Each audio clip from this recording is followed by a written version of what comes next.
Titanic Survival Prediction, a machine learning journey. Hey everyone, welcome to your first deep dive into machine learning with a classic, yet fascinating, problem, predicting who survived the Titanic disaster.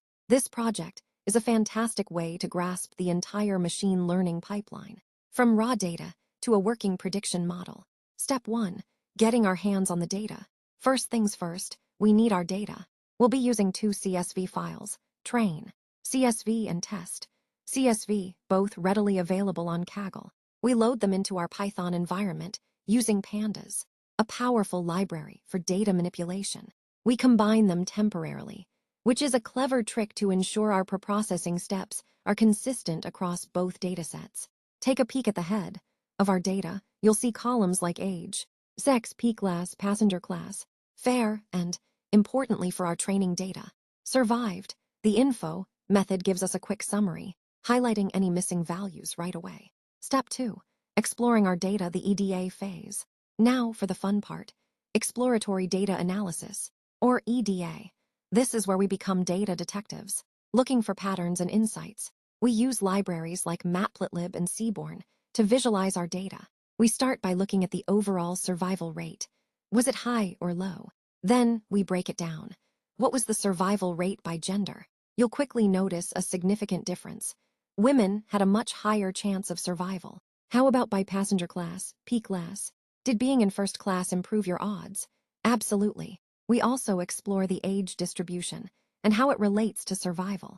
Were children more likely to survive? Or the elderly? Our plots will show us that younger passengers had a slight edge. Even the port of embarkation, embarked, and the fare paid might tell us something about survival chances. Finally, we use a heat map to visually confirm where our missing values are located, a crucial step before cleaning our data. Step 3. Data preprocessing, cleaning for the model. Data in the real world is messy, and our Titanic data is no exception. Data preprocessing is vital to prepare it for our machine learning models. We start by dropping columns that aren't useful or have too many missing values, like cabin, name, and ticket. For a mini project, these require complex handling. Next, we handle missing values. For age and fare, we fill in the gaps with the median value, which is robust to outliers. For embarked, a categorical feature, we use the mode most frequent value. We then get a little creative with feature engineering. We create family size by adding SIB-SB, siblings, spouses, and PARCH, parents, children, +1 for the passenger themselves. From family size, we derive is alone, a binary flag indicating if someone traveled alone. These new features often provide more predictive power.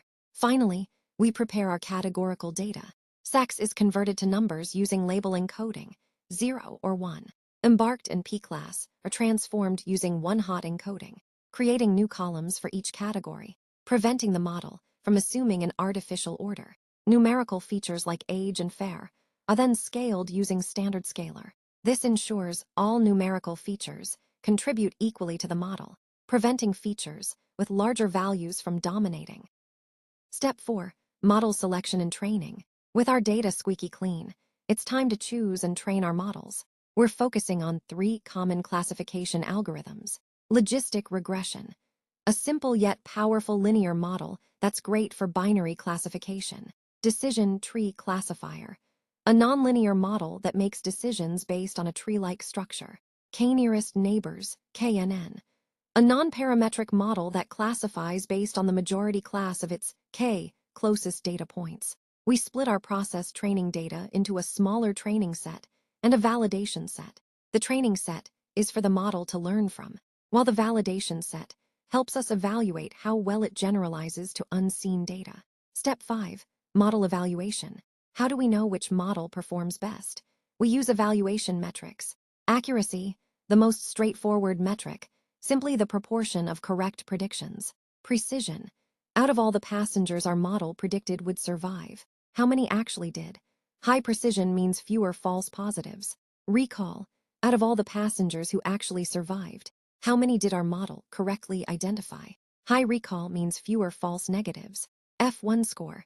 This is the harmonic mean of precision and recall, providing a balanced measure. We also look at the confusion matrix, which visually breaks down true positives, true negatives, false positives and false negatives, to get a more reliable estimate of our model's performance. We perform cross-validation.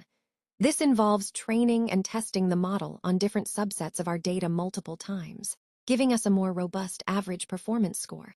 Step 6. Hyperparameter tuning and final predictions. Even the best models can be made better with hyperparameter tuning. Think of hyperparameters as settings for our learning algorithm itself. We use grid search CV to systematically test different combinations of these settings and find the ones that give us the best cross-validation accuracy. Once we've identified our best model, in our case, the tuned logistic regression, we use it to make predictions on the actual test. CSV dataset from Kaggle. We then format these predictions into a Titanic submission CSV file, ready to be submitted, and see how well our model performs on truly unseen data. What's next? This project is a solid foundation. You've covered data loading, cleaning, analysis, modeling, and evaluation. From here, you can explore more advanced techniques like ensemble methods, random forest, gradient boosting, neural networks. Please do like, share, and subscribe, and DM me if you need any help with your projects.